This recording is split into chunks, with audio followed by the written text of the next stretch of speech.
Yeah. So I mean, you just talk to everyone, and Well, this is kind of awkward, I guess. should we start off with your YouTube? Yeah, I mean, for posterity's sake, do you talk into the computer so that people can see you, or is it actually more important to be here and actually making like FaceTime? But which makes for a far less enjoyable viewing experience. Right. Well, I don't get my good profile side when I talk to you, so I may have to look at the computer. Yeah. I found this funny before. Has anyone seen this?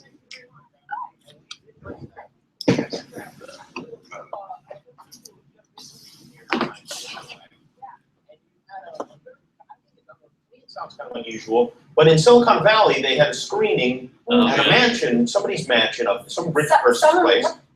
Oh. Rich tech person called Yuri, who was very nice. And you went to Yuri's house. I went to Yuri's very large house. To watch your movie with Yes. Yuri and his friends. And his friends, who included Mark Zuckerberg Yes. and Google people Yes. called Sergey, who was also very nice. Yes, yes. These are all very, very wealthy. Rich. I'm surprised they let you leave the mansion. I would have sealed the mansion up, and that would have been the end of it. I'm surprised they let me into the mansion. Yeah, they were very nice. They had a lot of hoodies. Hoodies are big in the tech industry, I found. Yeah, they Silicon are. Valley, they love it. Yeah, and Crocs. And Crocs. really those, Yeah. real Crocs. Sergey, who I assume is a very rich man, was definitely wearing Crocs. I guess that's the thing you do when you're very rich. It's like, well, I don't want Yeah. to be ostentatious, so I'm going to wear the stupidest, most disgusting shoes on the Yeah, it's true. Although we were outside, so it kind of made sense. I mean, me and my high-heeled shoes sinking into the grass wasn't that great a look. There's got to be a happy medium of some kind. There must Maybe be. Crocs will High-heeled make. Crocs, maybe. You know what? If anybody can get that to catch on, it's you. I'll try. I'll definitely try. Yeah. So that was a fun thing for you, or no? No, it was. Somebody actually came up to me and said, hey, if you ever want to see a spaceship, here's my card, which has never happened to me before. So I may phone him and say, yes, show me spaceship. You definitely have to call him on that. I should, yeah. And apart from that, I mean, I'm a technophobe, so my conversation with tech people is kind of minimal. That's probably for the best, Yeah, because they're I decided. operating on a level well beyond any. They are, but do you know what's really annoying? I did ask a lot of people if hovercrafts were going to happen at any time, because that looked great in Back to the Future, and why hasn't that happened? And none of them were into the idea. Don't they have one in London that goes from London to Paris, a hovercraft? They do. Oh, you mean the big ships? No, I mean the ones that they jump onto like a skateboard. You want your own. Oh, you want the Back to the Future. The Back to the Future Yeah. hovercraft. Yeah. Was I that bet- not called a hovercraft? You know what? I bet they build you one of those if you really pushed it. I really did push it. You did. You'll probably They have weren't one. that impressed. Hi, internet watchers. Jimmy Kimmel here. Subscribe to my.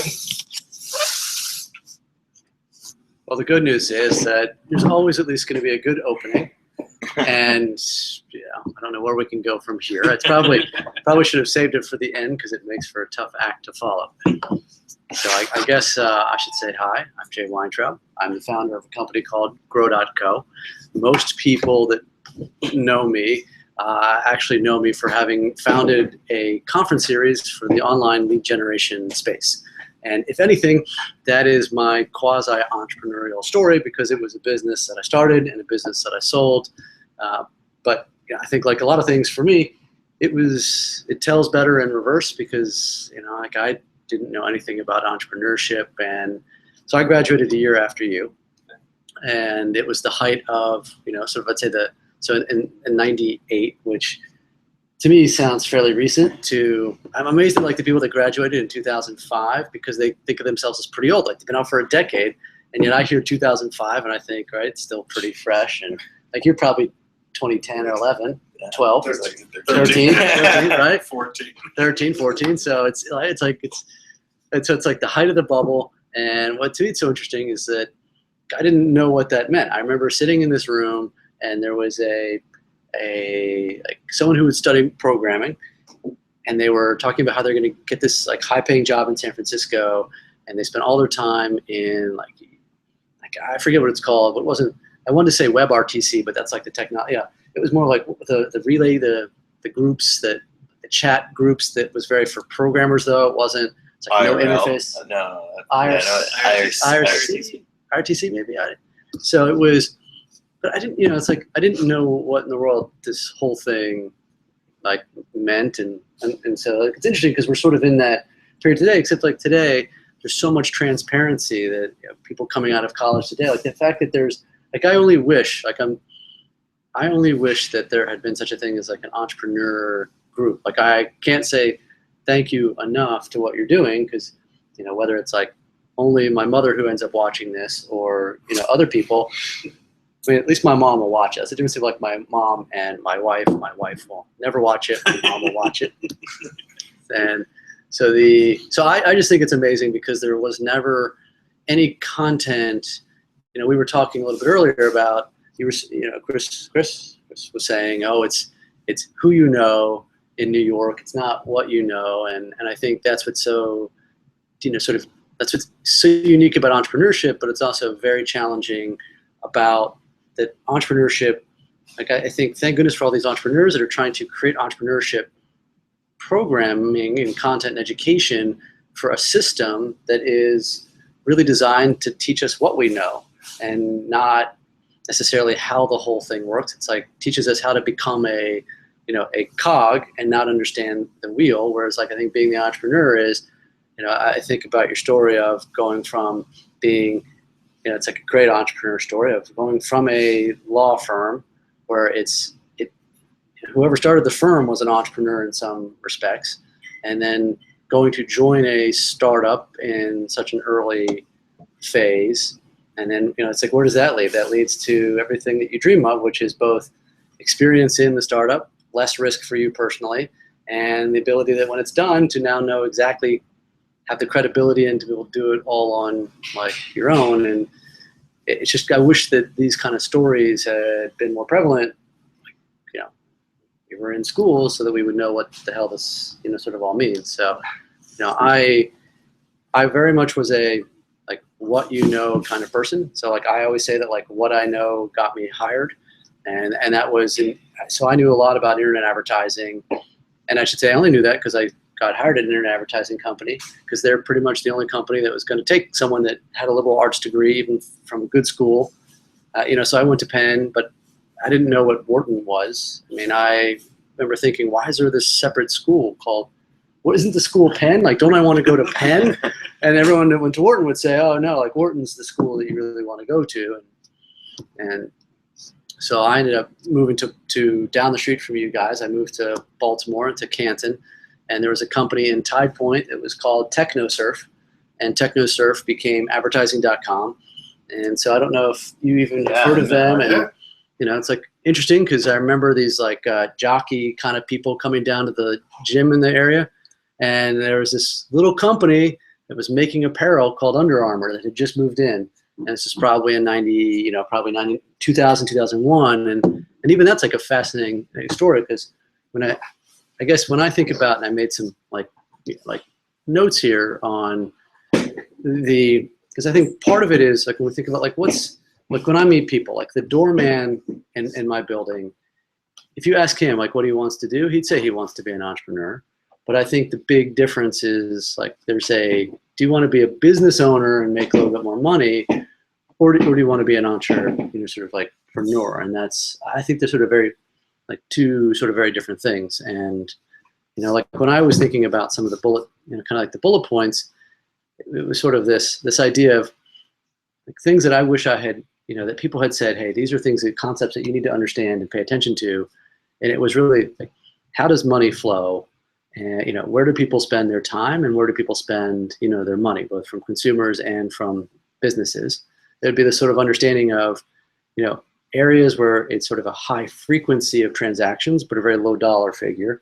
And, compared to say a low frequency of transactions, but a super high dollar figure, like a school. I think about a private university, fascinating. You usually only go once or twice in some of your cases, but you're spending a huge amount of money per transaction. So if it's, like with the auto industry, you don't need as many transactions as frequently to make enough money.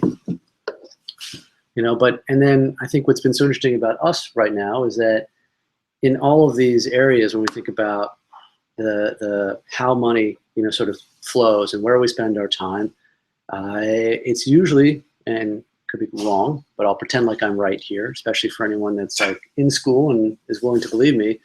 that we enter these periods of technology change that end up, for lack of a better term, like disrupting all of these things. Like it disrupts either where we spend our time, it disrupts how the money flows because it makes one, piece like not as efficient and not, and I think, we think about, and I like the Keira Knightley thing because the comment, because it's this entire thing was about new technology that has essentially completely changed how we spend our time, and like where we spend our time is like a good sort of proxy for where money is going to sort of hover, generally speaking, and for industries.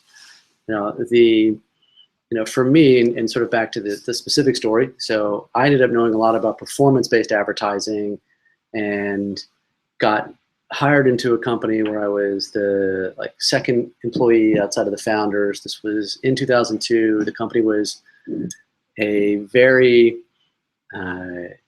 basically their one skill was how do you make money in a time frame when the ecosystem around internet advertising had sort of been blown up. And so they made money. By 2007 though, it was, what do you do in, everyone understood what was going on and that the internet was a thing, that it was changing all the cliches were true, and that their ability to just make money was no longer an interesting story. And so for me, I think about that there are entrepreneurs that are born entrepreneurs. I think of a story of this guy when I was a kid. Did anyone here grow up in the suburbs? Yeah. Did you mow your own lawn? Yeah. Gotcha. So I mowed my own lawn, but it never occurred to me to go and knock on my neighbor's door to see if I could mow their lawn to make money. And there was this kid in high school who it occurred to him, and not only you think about these entrepreneurs who are willing to take, I think a lot of it is ego risk. It's a not reputation, but there is a natural sales component of I'm going to ask and I'm going to, test the market no matter what happens. And so I remember this kid, so he went around, he got enough homes where it was I'm going to go hire another person to come, sort of help me. And then he ended up getting a truck because he needed to have to take his people around. And this is to me, that's the classic sort of entrepreneur story where it was I understand that people have a need. I sort of understand that it has an economic value and I can insert myself into this economic value. And then the second piece of that, which I think is what separates certain entrepreneurs from the entrepreneurs that we all see, is the scale piece of, well, how do I get out of the way and I'm no longer the individual cog, but I go and figure out that I'm going to go hire someone and learn things that are, and I think again, that's the other piece of entrepreneurship that is challenging is you can get this product market fit, but no one really tells you, how do you figure out should I buy that truck for it? Should I lease that truck? How do you hire good people? What's the testing protocol for these new employees? What's the quality control going to be like? And what's my profit margin? What should I pay them versus, not, kind of paying them, and so for me, I say that I was more of an entrepreneur out of necessity than I think true entrepreneurs. So I had developed a really strong domain expertise in the world of online lead generation. And so it was, without knowing it, you think about here's the internet that has changed how, where people spend their time. Companies need customers. They need to advertise for customers. There are clearly a set of companies that are going to want to spend money, sort of stupidly on brand, or not stupidly, but for metrics where today's different. But if you're Procter and Gamble and it's Dollar Shave Club could never have happened in the, sort of 10 years ago. But you think about a traditional product that has a traditional retail infrastructure, it's really hard to know that dollar you spent on advertising, how many more razors that particularly moves you. So you have these soft metrics, but if you're a credit card company and you're Capital One and you say, okay, I understand that a person who has a credit card, I know who that person is, versus in Procter & Gamble's case, I don't know who you are. The store may know who you are, but I don't know who you are. But Capital One knows who you are, and so they can start to say, which is what I think we all end up having to need to understand, which is the metrics, and they can say, okay, for every new person that sort of is issued a card, this is about how much money they're going to spend on the card. These are our percentage of our fees, and they can start to calculate what an average cost per, or sort of revenue per customer is. And then they can start getting smarter and say, well, how do we figure out which segments of customers spend more than others? And how do we incentivize them, to end up spending, sort of more? And, so there's those type of companies that I think you could consider more database driven, direct marketing, who say, I'm going to spend money on advertising, but it has to back out into some like metric.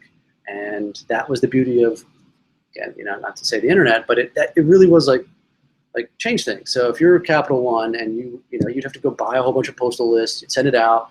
It's really slow to get the data back to know if somebody did it. Whereas now, all of a sudden, somebody could be interested in your credit card product, fill out the application right then and there, and you had these like actual hand raisers that said, I want your product, versus, sort of blindly spending money to see if there weren't hand raisers. And that's where, so that was where I ended up sort of like cutting my teeth from the internet, was for these companies that said, I have a quantifiable metric that I'm trying to hit. How do I do this online, and how do we do it sort of with some sort of scale? And that was the discipline that I ended up like learning. And that's when the company that I was at was doing really well. So talk about true entrepreneurs. The two founders that started it had no money like together. They basically figured out how they could essentially broker like an ad deal. One guy figured out how to build a basic website. The other guy figured out how to broker an ad deal, started getting a little bit of cash flow. But ultimately they figured out that there's this portion of internet traffic that was very underserved, built a business here that was ultimately, without any funding, probably $180 million in revenue, and super profitable. And when I think about like those guys, what's so fascinating was, again, like not just sort of like, here's how money flows and here's where I can concern myself, but some of the risks they took. Like I remember being appalled by some of the decisions. So there's I think a lot of these entrepreneurs, like you hear them being assholes, or you hear them being this, and I'm not sure that they're aware. They just have this distorted sense of risk versus like time, value, and reward. And so this guy, we went out in LA and he parked in a lot, and the lot ended up closing, and there was a padlock on it. And he was dead set on basically climbing the fence, breaking the padlock on the chain, and driving the car out. And I was like, no, like we missed the cutoff that we didn't know about. Like they should have told us. We'll come back later. And his rationale was, the cost of the lock is this. Like it probably happens with this frequency. Like we're not going to get caught. And even if we do, it won't be a big deal. And so the time value for him was worth the, and the fact that like they probably even have backup locks. And so like they're probably used to this. So what's the big deal? Like this, I don't want to come back tomorrow type of thing. And that's, or where I think about, a lot of the challenge I see with entrepreneurship is the like ask forgiveness versus permission. You think about like we all know that Google was getting into antitrust issues with like the EU, like happened with Microsoft. Like it was just a foregone conclusion that there's going to be this enormous, but right. So they could have played it safe and avoided this litigation and gone ahead and been sort of like compliant, but no, right? They ride it out because they know that the penalty in almost all these cases is far less severe than the actual, the fine is never sort of like is never enough of a deterrent. So it's like, because what could have happened? Like they could have not had their market share. They could have not done this. And so it's amazing. Sometimes we see people who say, screw it, I'm going to push the boundaries, because it's not just about breaking the rules. It's about like the winner take all, and I have to have my market share, and it's like this logarithmic growth curve versus like a nice steady state, and I have to make sure that I do that. Well, getting back to my like sort of ADD ridden story here, for me it was like as an idea guy, as a business development guy, like at a larger company that needed professional managers that didn't have a skunk works, like there's less of a fit. And so the hardest part is like when you're a recipe guy and you say, this is going to move the needle on the company. You can be right one time and change the trajectory and make them $100 million, but it doesn't matter because that's not your job. Like, your job is to find like not one-off big wins of value. Like, you're not measured on the overall value to the company. You're measured on, sort of this system. And the system is, one based on, certain types of review structure and weekly goals and quarterly and monthly. And so it's, if you're like, for me, where it's much better at giving, sort of like big changes in, sort of in less frequent things, much harder. And so I said, well, I'm vested. I don't really know what that means. Like in 2007, the average person didn't understand what cap tables were about. I sort of knew about vesting, but like no one, even like early employee would say, you can say this, like, what's my percentage of the company? And let's negotiate my grant here. And like, no one knew these like terms. And no one was like, there's no transparency because there was no, like, the market didn't demand it like it does today. So for me, it was, I kind of had a sense that the company was worth something. I had a pretty good stake and I hoped it would sell. But I didn't think it was going to sell. I thought it was like working at AOL. And so if you work at AOL and the dial-up business, this thing spits off a whole bunch of money, but it's becoming irrelevant. So there's a point in time where you're like, I don't know if I can be happy at a company that's making money but is irrelevant. And so I started to be like, what happens? So I had been to a couple conferences. I'd been to there were 2 internet advertising conferences at the time. I had been to both. And I couldn't understand why the people in my community would exhibit at both of them, but the concepts were never talked about on stage. So in the world of lead generation, right, could have been, why is no one talking about, follow-up and speed to follow-up, or quality and, sort of verification, and it didn't make sense. And I remember there was a client, a company in the space that decided to host a small client summit. And I went to that client summit and I was like, this makes sense. Somebody's going to start a conference for this industry. And, I said, well, I know the topics. I have a pretty good network because in about 2004, I had started blogging about the space, and for no other reason than I just wanted an outlet. And again, like, you think about people who are early on YouTube and figured out the framework, early on Facebook, early on Twitter. If you are early to a medium that attracts a lot of people, you figure out the dynamics, you are the education because you've had to figure it out yourself. And you also get a following within, you have an audience, which makes you valuable. So I had an audience. I figured out this platform, and I also knew this ecosystem. I said, great, I'm going to start this conference series. And it was great because I didn't know any better. So, I go sign a contract with the Palms Hotel in Las Vegas, and I'm basically guaranteeing them, $200,000. Except I don't have to pay them $200,000 right up front. I have to pay them, I'd say, sort of like 10% up front. And so but it never occurred to me that if no one showed up, if no one like, I literally would have to owe this $200,000 to this particular hotel.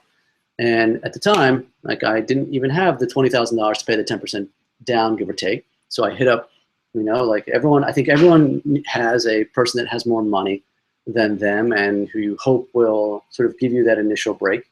It wasn't my parents. It happened to be the co-founder of the company I had left. And being a savvy guy, he actually wanted it to be like, I'll give you this chunk of money, but not as a loan, but for a percentage of the equity. And again, like, today we start with like valuations, and people sort of have like this idea of like, oh, like, I can see Y Combinator docs, and there's just enough things to see. And well, I didn't know. So he was going to give me $20,000 for 80%, for 20% of the company.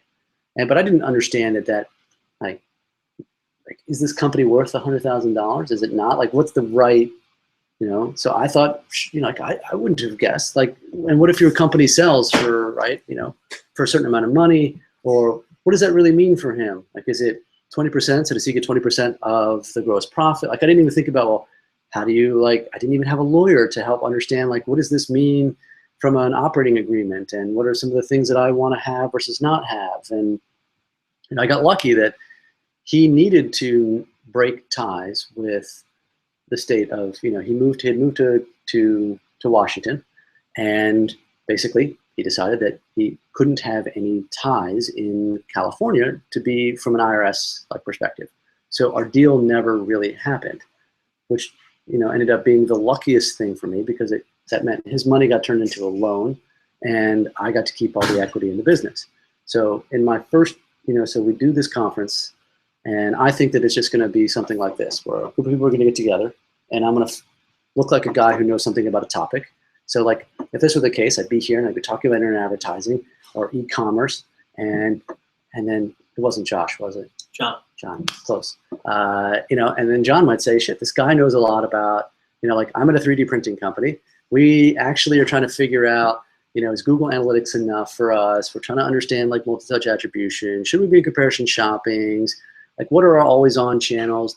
Do we start, when is retargeting? Do we even need search? Should we do content marketing? Do we need a Facebook page? Do we need Instagram? And you might say, great, this guy knows a lot about this stuff, can save us a lot of time and wasted money, so we'll hire him. That's what I thought would happen, is I'd be there and someone would hire me. And instead what happened is we ended up getting 600 people to the show. We had about $300,000 in revenue for this particular event, and we just about broke even. I say we, technically me, and I say, well, wait, I threw this party at the end of the day, and the party was like $55,000. Probably didn't need to spend $55,000 on a party for people, and so I thought so.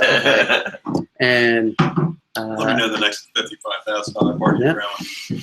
And so then it was, well, again, how do you predict what's the growth rate of something going to be? I said, well, what if it grows 20%? Sounds like good year-over-year growth, because again, no one ever says, well, because if I had been truly if I knew the industry, which was conferences and events, you could basically say, okay, how many people, how much money flows in the world of online lead generation? Call it $4 billion is in the world of online lead generation. What are the big sectors? Who controls the dollars? Who are the advertisers? Who are the vendors that want to get their advertising dollars? Who are the technology companies in between? How many people is that? So is that a 20,000 person ecosystem total?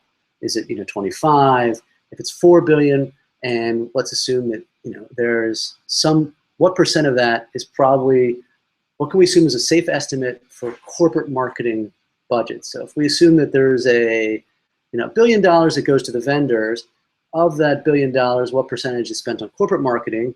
And of corporate marketing dollars, what percent might go to an event? And so that's going to be the total amount that this event, if it captured 100% of the ecosystem, could get. And so then what is my sort of very first, because that would be I think the classic way to approach the business is you size up a market and then you try to say what's my market share going to be? I didn't have any clue. So instead it was I know people they go to this conference and they go to this conference, and it was more backwards math of, I made $300,000. If it could make $400,000 and they didn't spend as much, I'll probably have enough left over that would be what I would live off of. And doing this and getting paid about the same as I was is a whole lot more fun than getting paid, sort of than just being at the job, So, I think it's, because I never thought about, am I creating something of enterprise value? What's the growth curve going to look like? And then so the next year, it went from 300,000 to 700,000, and we went from 600 people to 1,300 people. But even then, I wasn't necessarily thinking about what is the market size? What is my market share of it? I was really just thinking about what is the product, right? What is the, clearly you feel like there's people who need this and there's enough people who need this. And can I just deliver the value that they need? And I believe that if I deliver the value, which again, as an ROI guy I know that the people who are coming here are spending money to make money. So they're going to come here to meet people to make money. And that's going to be the judge of success, is can they walk away with new clients, can they walk away with new things, new learnings, new tools, new tactics. And if they do that, they'll probably, sort of spend more money. So we went from 700, we went from 1,300 people and 700,000. We went to the next year we did 2 shows, one in Las Vegas, one in New York. And I think the business, did something like 1-1, then it did 1 like 7, then 2, then like 3. And so, but if you'd asked me in the very beginning, like, like could this thing be a multi-million-dollar business? I would have said like, no way, right? I've been happy with 500,000 and me making 100,000 because in my frame of reference, that's like I grew up in Texas, so that's what I thought you would make. And so I think it's like, for me, like when I think about it, like that, and then I ended up selling it because there was a company that wanted, sort of was a holding company. I didn't really appreciate that there are some companies that build and there's some companies that buy. And in their case, they were a company that because of the way that their financials work, they can't lose money. So like it's much cheaper for them to just borrow money and buy me than it is for them to take the risk of actually losing, trying to start from scratch and lose, sort of like lose money. And again, it's where I get. So I think what's more interesting to me is like it's nice. I started this business, it made money, I sold it. But what's more interesting to me is like now I've started over, and so I took the same business model and applying it into a new ecosystem. And now it's just a lot harder. Like it really is actually, because like there I felt like a horse with blinders. Like there was this one thing that I knew I wanted to do, and I didn't care how big it was. Like now I have a wife, I have 2 kids, I live in Manhattan, and right, it's just not a cheap way to like live. And so it's like so you're aware of all these other things, and now I understand that there's this $100 billion ecosystem called sort of like events and conferences. And I'm sort of aware of like I had one business model in mind. Now I know that there are like 10 to 12, like, and it's like, well, which one do you do? And now you're trying to work backwards, which is, okay, I'd like to get to this size by this year, by this, sort of in this manner to be worth this value. And I think it's a lot harder of a way, to do it because you easily become less sort of like mission focused. Like what's the reason that you're doing it and how you're helping them, and you're trying to sort of orchestrate growth. You're playing the game, sort of versus, like you're doing it for the game's sake. And so when I think about like, what's interesting is we all end up in the game at some point in time. Like Uber is in the game now, but when Uber started, Dropbox started, Google started, they weren't in the game. Like no one, I think that's the other thing that's interesting is like no one could have predicted that Uber would be a $50 billion company. And I mean, no one could have. I mean, if they would have, then all the people who passed on them when they were an $8 million valuation, on AngelList would have, said it. And there would have been people that were jumping at it. They would have been oversubscribed in their first rounds, which they weren't.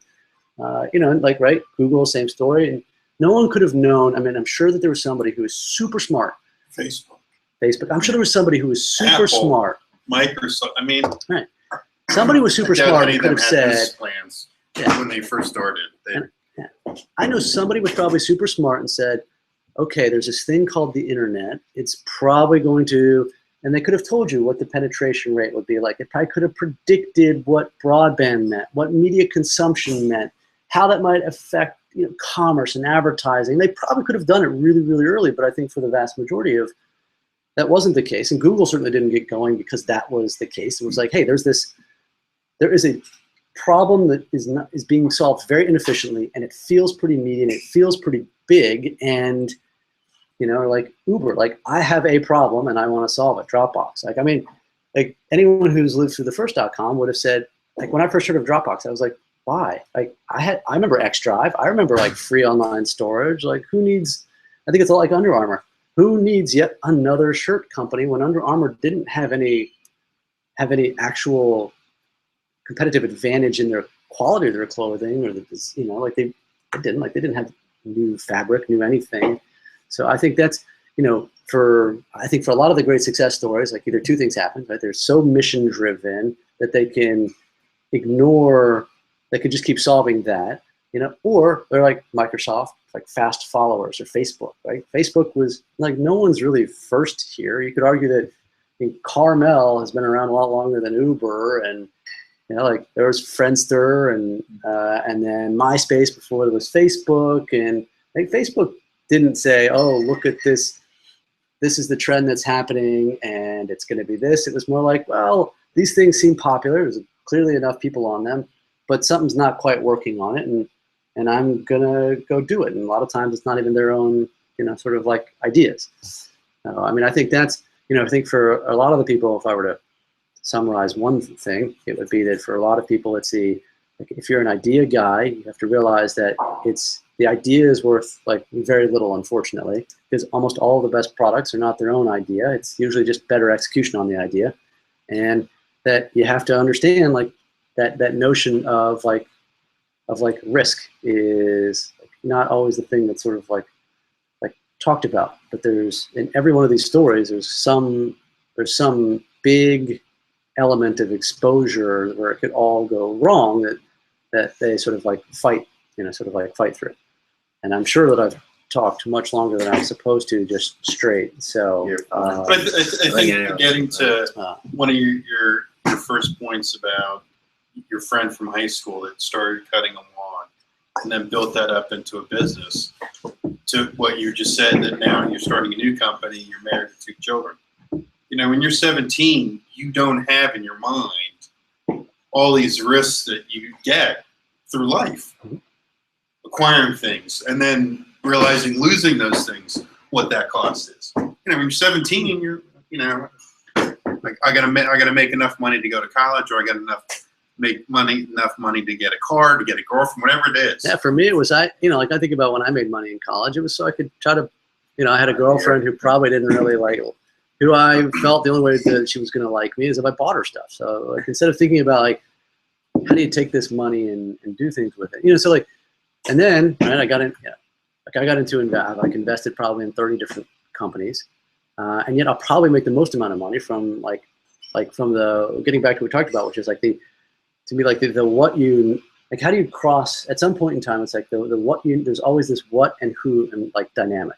And I think everyone in this room has that, where it's like there's what I knew initially, and then there's sort of who I knew, and when you can marry what and who together, it becomes incredibly powerful. And sometimes it's just like who you know. And like I know that if I were in college and you think about, I need to meet people for like social reasons, but no one ever tells you like go network.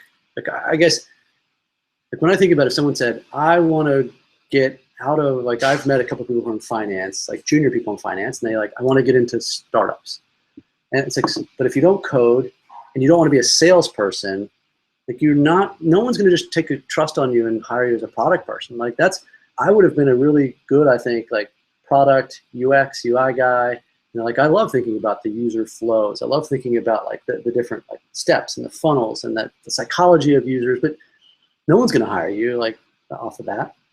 So then it's like, so you really either, and so if you don't have that dedicated skill and you don't want to sell, then it's like, okay, how do you do like what I did, which is how do you go into an ecosystem that's really nascent, and how do you learn this ecosystem that has broad reaching implications, which in my case was the internet advertising, or one discipline of it. So I think about today, it's like, yeah, go work for a company that is doing, like your company. Go to work for a company that's doing Facebook like handling performance-based Facebook advertising, because then you're going to learn like how companies make money in this huge channel with billions of dollars spent annually, and you're going to learn like how companies make money. You're going to get like tactical skills that you can go apply to any other company, and you're going to meet people at all these other companies that you can start to then like figure out like, oh, I want to be client side, and I want to go work for this type of advertiser, and I can go to their, like I love John's story of like I worked for a law firm, and then I went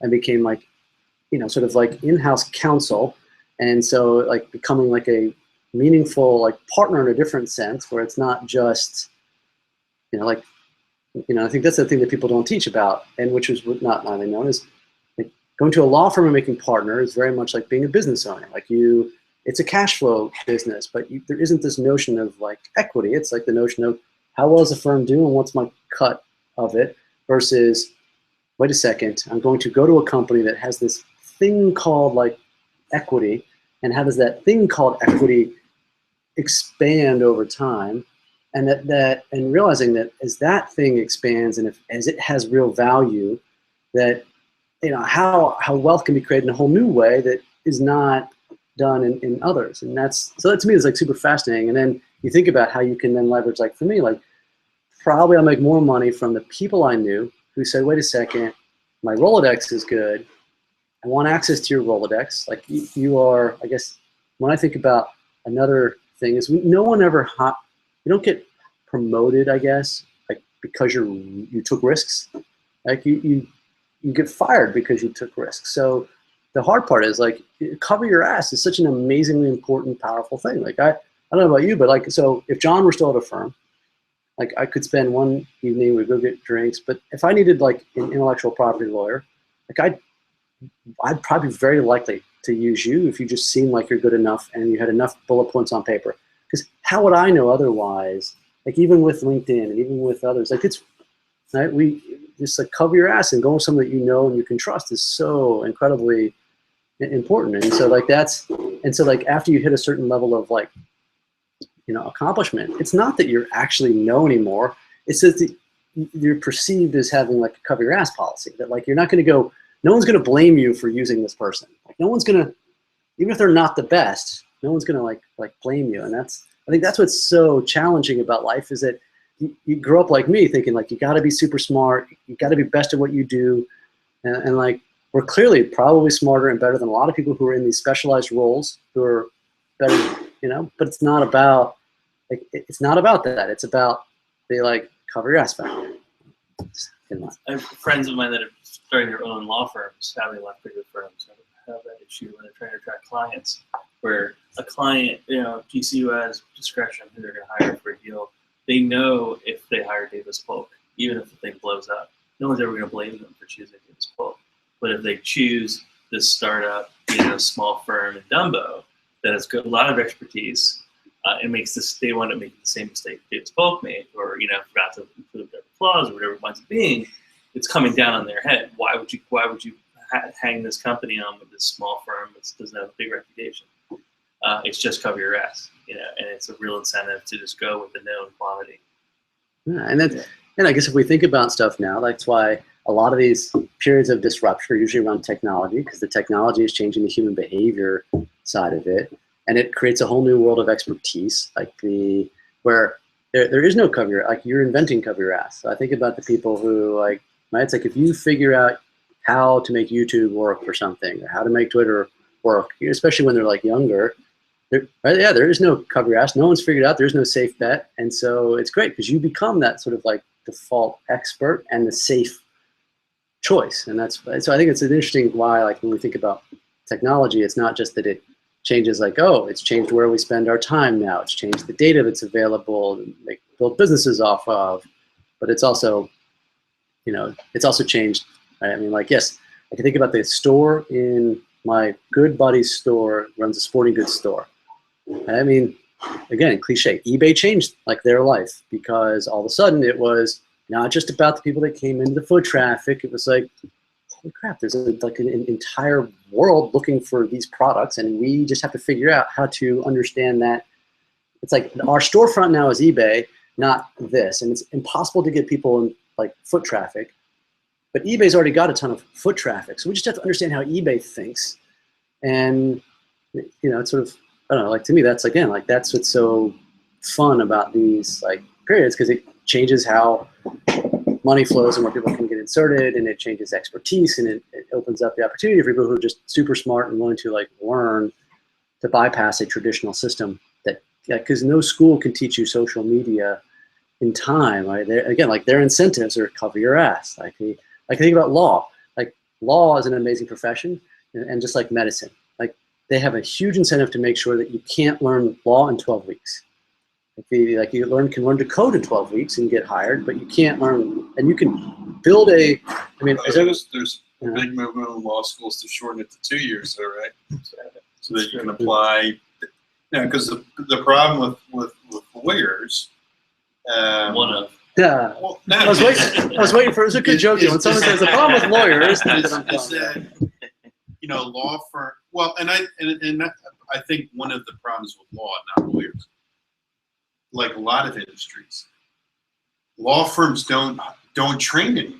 A lot of businesses don't. So if you're not coming in with a Rolodex and value or skills, you're not going to get hired. I mean, when you get back to covering your ass, I mean, I think this is kind of the premise of what we're trying to do with the venture community and the Alumni Association in general is, you know, if you look at today's hiring, you know, kids get out of school, they go to the career center, they say, put your resume, cover letter, here's the job posting sites you go to, you know, and then try to network within your friends and family.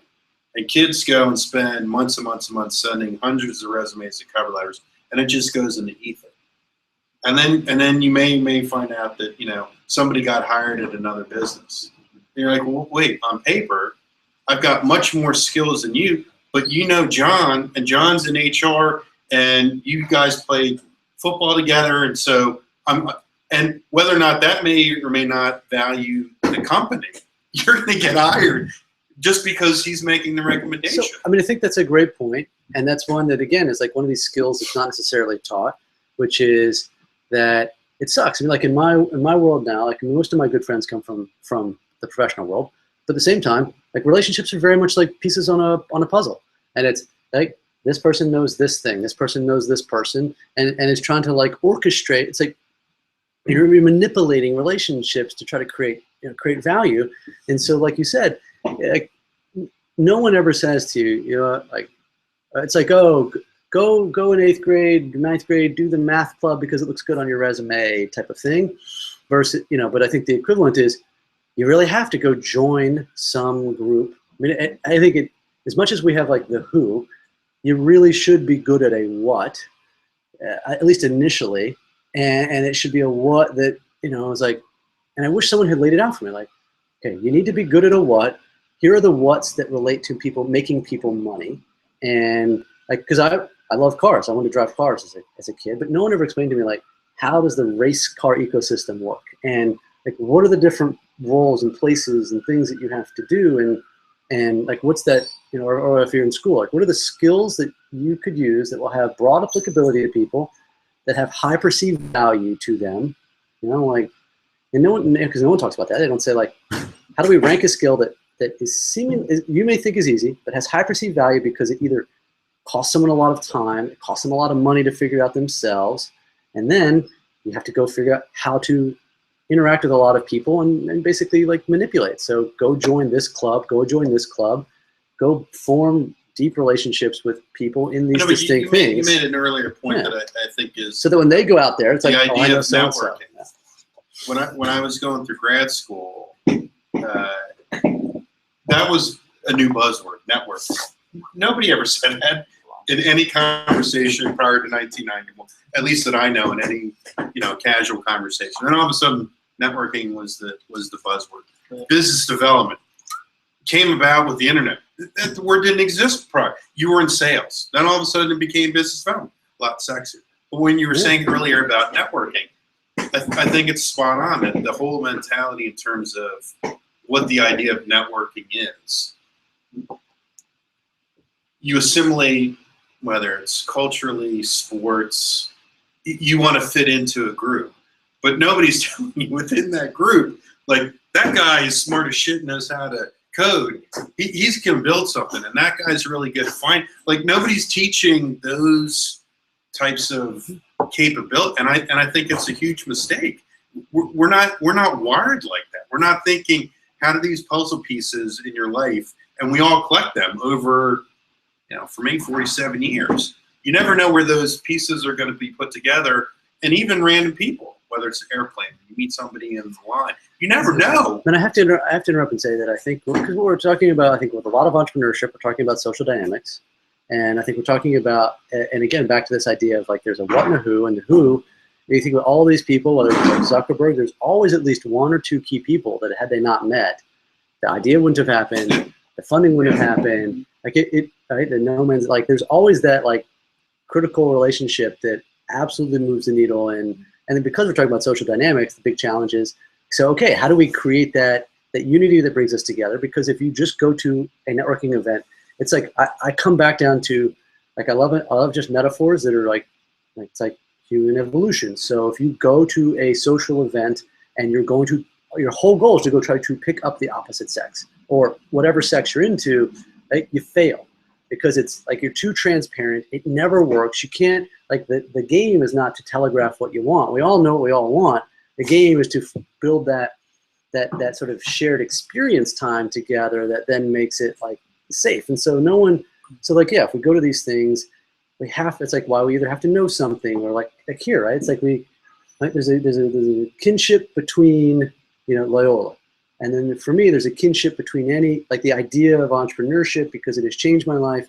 And for me, I knew nothing about it. And if I can play the smallest role in anyone's life, like that, just right. Like, so it's like, okay, so it's like, how do we create more of those? Like when we're networking, we have to be able to either create or come into that sort of like kinship, if you will. And it's a really good point that there has to be a what, right? I think like the rise of like networking and all these buzzwords, way too many people think you can be, substance free, without any real skill, just play golf with the right people and you're set. You've got, there's not what Unfortunately, there are some folks that actually can go through life. Right. But that's rarity. But think about that. They're really good golfers, which is like hard to come by.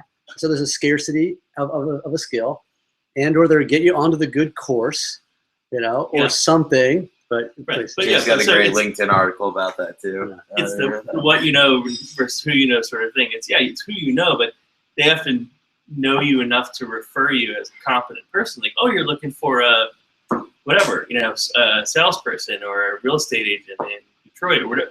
I work with this guy. He's amazing. You're not going to get that reference, if you didn't do the deal right, if you don't have substance.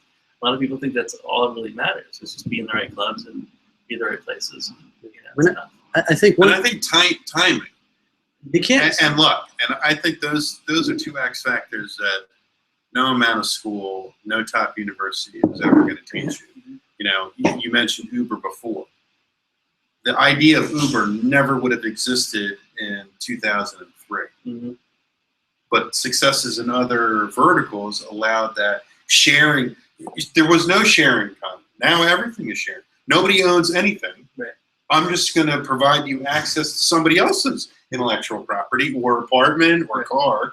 I don't own anything, but I'm going to connect the dots. Did you see the Anderson profile in the New Yorker a couple weeks ago? Mm-hmm. He was talking about Airbnb. It was like, everyone passed on it because they were thinking like, it's weird, you have strangers in your house. And finally he was like, no, it's just eBay. It's just you're selling your stuff to other people. And as soon as like that turned, and everyone was like, oh, I get it. Yeah, okay, this isn't weird people in my house. I'm just selling. It was like couch surfing. I don't understand this. Yeah. It's not even selling. Now, it's renting. Yeah. Think Nobody about wants to buy anything. Like you said, Airbnb, timing is big. And I think it's like real estate. Like timing makes all the difference, but it's really hard to judge timing. We think of all the web delivery stuff today that we all, it's the beauty of you coming out of school so young, is you weren't around when Cosmo was around in New York City, because if you were, you would have never invested in Instacart, because it's just a human labor thing. It's not an actual technology play. Right? It's, you've seen this game play out before. And I think it's really hard, again, about the ideas and the timing. These are things where, so I guess what I think about it is like runway. And I never thought about it, but it's like, imagine if you didn't have to succeed today, how might that change the way you operate today, and how might it change the way you feel? And I think that's what like raising all this money does for a lot of people too, is like, it's like, I remember when I wanted to do a first business, I thought about raising money, as a loan, but all I could think about was what I was gonna spend it on. Like, oh, I'm gonna get an office. Oh, I'm gonna get these things. It wasn't about like, how is it gonna, truly move the needle on the business? Like, I think, you shouldn't be an entrepreneur until you can answer that question. Like, until you can say, like, oh, you're talking about going to a trade show and getting business cards. So I think until like you have a concept of, okay, if I close a client, it's going to probably be worth this much money. If this is my close rate on a client, and if I'm going to hire a salesperson, this is essentially like how many deals I expect them to close, and how many leads they're going to need in order to do a close, and the materials they're going to need to do their close. And so until I think you can answer the like this dollar is going to help me scale in this way, either by getting this many X users in this exact metric, that at some point in time, like I think until you can put those metrics together, you know, you're not ready. Like I remember a guy that wanted to do a like on-demand tow truck service, and again, like didn't have any track record, made sense, right? Have a good like thinking about it, it's low frequency, so you need a ton of people who are doing it to make any money, which is challenging. But you know, for him, what I said to him was, he already knew a guy who would do the work, who had a truck, and he was like kind of the marketer guy. And so I basically said, stop, like you're not going to be able to build an app because you don't actually understand. Like I'm all about pattern matching too. So pattern matching says all the best companies that are technology companies have a tech co-founder in them.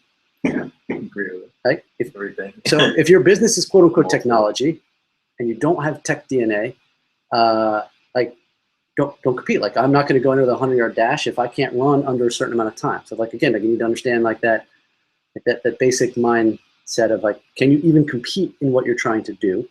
And so I basically said to him, like, don't try to raise money. Like make money. Go prove, like, go get this guy in his truck. Go get another try in their truck. Go get a third truck because you seem to be able to do this. Go prove that you can like get these guys more fully booked, and then say, you know what, I can actually do a better job of getting them fully booked if I had an app built, because then with an app built, I would know where the truck is.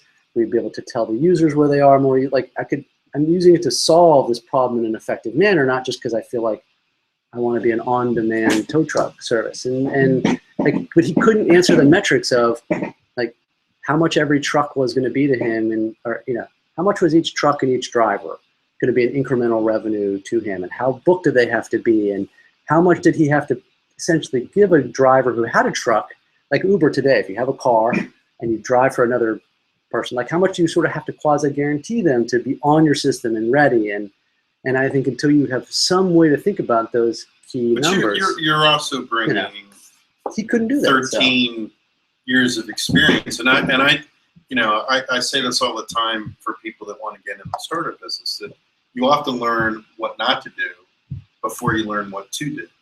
And I think the one good thing, and just in the startup community in New York City, it is a quantum shift between what was going on in 1998, 1999, 2000, which was just pure unadulterated insanity. Very smart, very successful, very wealthy people, very pedigree. We're making the most asinine business decisions based on whims and gut feelings, and they lost their shirts. 2005, the mobile, you saw some of the same thing.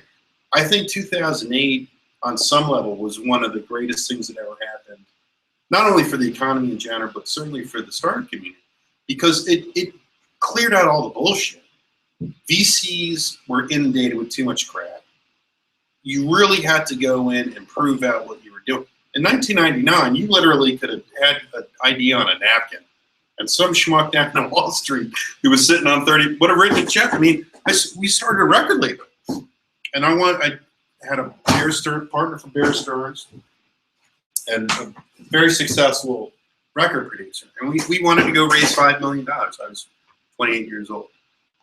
$5 million to me was a shitpot full of money. Like I was like thinking, if this goes south, how am I going to pay back $5 million? And we went out and had fantastic meetings with private equity guys and venture capital investment bank, and they'd be like, "Love the idea. We're not giving you 5. We'll give you 35." Like, I'm not asking you for 30. I just want 5. And after about 10 months, we looked at each other like, are we the only idiots that are not lying and saying, yeah, we'll take the 35? Because that's what was happening. So, I mean, I think your point's really interesting, I guess I had one point that I wanted to make for anyone who's like an aspiring entrepreneur, is that you really have to be honest with yourself and know, like, are you ready to be an entrepreneur? Like, should you be, or should you go work for an entrepreneur and learn what being an entrepreneur is all about? Like for me, I wanted to be an entrepreneur. I didn't know I wanted to be an entrepreneur, but I knew I had business ideas. But it was very clear that I didn't have the right level of like putting myself out there to sell. I didn't have the right like level of like just like gut feeling of, again, like where the money is coming from and how am I adding value to that money so that I should get it. And then the other piece I think you brought up was, like you think about times like now, it's because there are mega trends that are happening, and you're really playing into a mega trend that people are saying, I need to be prepared for it. You know, in the 90s, it's like internet. I need to be prepared for it. Like every industry that there's a big industry, like, oh, any industry, music, anything that wasn't, like you just knew internet was going to disrupt every major industry. You know, like, oh, travel, everything. And so it's just, are you riding that wave and saying like, I'm riding a wave. And I think it's important to understand what wave is happening so that if you're trying to raise money, you can talk to that wave that's happening, because that's all people are trying to like do is like make bets. And I didn't know that. So when I thought about raising money, I couldn't talk to a wave of anything. And yeah. And I mean, coming from my perspective, you know, I was economics, you know, interviewing with the hedge fund finance world and also tech. And I think, you know, the reason I got into tech was had an idea where, you know, well, one, you know, it was when the tech industry was booming again. You read TechCrunch every day, and this is like, you know, 2009, 2010, you see fundings every single time. And as a young person, you're like, wow, well, the industry's back, and you're like, it's so easy, you know, like these are great ideas, very simple, focusing on need. And you're like, you have this, you have this idea in mind and this mission. You're like, well, I think I have something similar that I can provide to the table. And, you know, for mine, it was a simple resource, and I'm building out all that. And you think bigger picture where you're like, oh, I picture myself going this extra length. And I think it was, you know, getting my first internship with Thrillist, which is Ben Lear Ventures, when there were 50 people. You know, I got that because I started a business. So, you know, we're talking about you go into it and you have high aspirations, they don't work out. But the things that I've learned from those, like Ben Lear, I got a one-on-one with him just from an internship when I was young, and he had a company that was funding all the best startups in New York, half hour, and told him my idea, which was, you know, when I was in school, Sal, it was, you know, it was a social planning platform where we had a directory of bars around all the colleges in Baltimore, and you can check in, see where your friends are going, how many people were. Great for, you know, social crowd, but realistically, I mean, he just, you know, he goes, it's a great idea. There are a lot of people doing it, but you have to be realistic. Like, you know, people try to get funding for these things, these ideas, but when it comes down to it, they can be great products, but you can get your network, you can build that, but when it comes down to it, you know, the best way to grow and to get that way, you know, you have your unicorns where they're raising money and they have connections, but ideally it's like grow your business, try to prove yourself, and then that's when you have investors crawling for you, or you don't even have to do that. You're already profitable and you're running a business, and you can grow from the bottom up. You know, that's the way to focus on it. It kind of gives you a different perspective, especially young. You know, you picture these huge valuations, and no, I think I'm going to grow a business. I like what you say, which is, you think of a business like that, where with some perspective you realize that it's really difficult, and it's nice when someone tells you like, here's what it's going to take to make it succeed. Let me explain to you the way the Yellow Pages model works, the way like Groupon has worked, and is this what you really want to go after or not? Like. I think the other thing about the valuation standpoint of is it's not your money. Like, I mean, I think that's what's so hard is you raise $35 million. It's not yours to spend. Yeah. Right? I mean, it's like you have it's an allowance. You have parents. You have parents that are going to basically, if it's $100,000 or $1 billion, you still have parents that are looking after this money. And that, you know, I think we see all these people that make a ton of money. It's not because the company makes a lot of money and they get paid a big salary. You know, it's because like, you know, someone else says, hey, this thing on paper that you own is now worth a ton of money. And, you know, I'm like, for me, like, I think part of the reason I sold my business is you are in an ecosystem like this one, and you almost feel like I can't be a successful entrepreneur unless I say I sell. And what I realize now is that, like, it's not easy to make a really good amount of money on to have like a business that makes you a ton of money. And like, that's a luxury. That's not something that is. Well, I think happens, and like that's okay. Like imagine, like no one ever says like, you know what, like yes, like sure, your business isn't going to make all of this, but if you are making enough money out of this business, you're actually probably in a better position than a whole lot of other people. And I think it's a lot. That's hard too, especially in these kind of areas where there's almost a de-emphasis on a business that could be small, but is doing fine and doing well and making you money and money that is just. I think those hard for young everyone else. entrepreneurs who actually get funded, whether it's through angel investors or VCs or private equity, and you're 24 years old and maybe 2 or 3 years professional experience. You talk to an entrepreneur at that age, and it's like, oh, well, you just went out and did it. No, that fucking doesn't happen. Mm-hmm. I mean, the amount of people who get venture capital, companies to pitch 2%.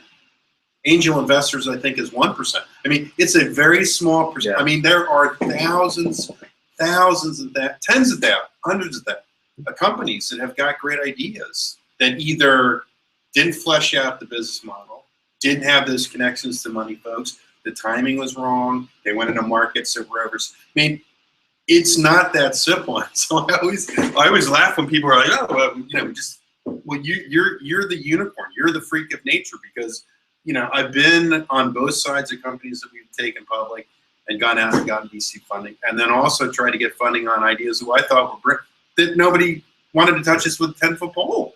I mean, that's if it was that simple and those stars aligned, there'd be a lot more unicorns. So I want to follow up with that by saying that I think that's like the nature of the game, is that it's not necessarily, doesn't go necessarily to the best idea, it doesn't necessarily truly go to the best team, and that there are a lot of people who are as smart with as good ideas and with an ability to execute who will never see it happen this time. And so I think the thing that I think anyone who wants to be an entrepreneur needs to understand is, again, like, imagine if you were so excited to do web delivery in like 2000. It doesn't matter how good you were, you would have been out of business. Yeah. So part of it is you just have to also be like willing to, like real estate, be in it for the long haul, and know that even if you miss one bubble, it'll always come back, and there'll always be another one. There'll always be a new cycle. I think that's the hardest part, is like we get so excited about like, we got to catch it now, we got to catch it now, we got to catch it now. But the answer, like, truth is, like, it's always going to happen again. It's always going to recycle, and it's always going to open up brand new, like, complete opportunities. So as long as you're a person who's looking at opportunities and going to try to keep giving it a go, like you probably will make it in one of these cycles, or you may even make it in a down cycle when everything's contracting and you realize, here's how I can help people in a down cycle, because there's always businesses that do well in markets that go down. One of my roommates from Loyola, one of my quad mates at Butler, got out, came back to, he's from Long Island, moved back to Baltimore and started a kiosk business in '92. Way before anybody was talking about kiosks. And the idea was to use these kiosks at malls and schools and to sell product off it. Went and raised a ton of money from friends and family, and then lost everything. I mean, had to go back for Thanksgiving and Christmas and face, Uncle Tommy, who I just blew your 35 grand. Now Uncle Tommy's got to work another 10 more years. And in that embarrassment and loss, he came back to New York and was staying on friends' couches. And one of the pain points in that business was customer service. Well, he's now the CEO of Live.com, which is now probably a $2 or $3 billion account. He's probably worth $200 or $300 million at this point. But he will tell you, had he not gone through that, he never would have gotten to the point of starting LivePerson.com. And one of I think also having gone through that, one of the most humble, like, you meet people at $10 million and they think they walk on water. I mean, this guy is seriously worth a lot of money, but he knows that had that been a couple weeks later, or this thing didn't quite connect, so there's a level of gratitude that I think you can learn from. Look at Thomas Edison, right? I mean, there are more failures than there are successes, but it just takes that one that can wipe away the other But I think you have to have that skin to be able to go back and continue to do that. And you got to swallow your pride, and for me at least, my experience ended it, but the technical abilities, because I I put myself into that investment where I was learning all the development. I was learning the coding abilities, and now my job, I'm getting nonstop. You get recruited constantly. You have those programming abilities, which last you now a lifetime. And those are things that I just taught myself because I wanted to build the product. That product's the core of it. And I had one other sibling who's a developer, and he was helpful, but I needed to be flexible and learn that. So while the company didn't, the experience, it's something you remember last time, for a lifetime, and you can use that towards your next. But I think like here for you, what you're learning on a day-to-day basis, you would never learn going to work for corporate America. Yeah, like you've learned probably. And that's why it's funny, as much as you kind of get tired of agency world. Like we were talking about a lot earlier, you're mentioning you learn so much about these different industries, and you learn like, oh, I'm really interested in this and this. Having those experiences and doing that, that you're able to understand what business you can get into. You have a grasp, you have those basic skills, and then you can network to try to get beyond that. Yeah, no one actually tells you how the world works, and I think it's the other good thing about networking, and it's why I really like it is, this is a rare occasion. Like, thank you everyone for being so accommodating to listen to me talk. Thank you for usually I want to just pick everyone's brain, because I feel like the more I pick people's brains, the more you understand, like, how's the world actually work? Where are the inefficiencies? Where might you be able to, where they're the same inefficiencies? Where are you uniquely suited to attack those inefficiencies? And so it's, I don't want that to be the grand parting thought, but I guess I'll just, have it say thank you, though. No, thank you. No, thank you. Appreciate it. Smaller group than we predicted, but no. Go awesome. Loyola. Go Greyhounds. Perfect. Thank you, Jay. Thanks.